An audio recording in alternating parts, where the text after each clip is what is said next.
يا العالم، هذه رسالة واضحة وقوية.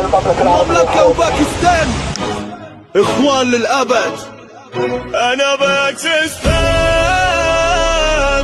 ما في خوف، أنا باكستان ما في خوف. شكرا جزيلا على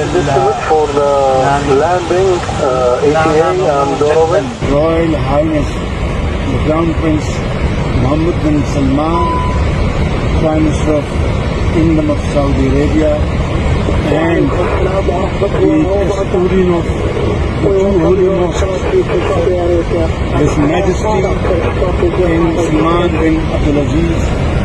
Thank you very much. It's very kind of you.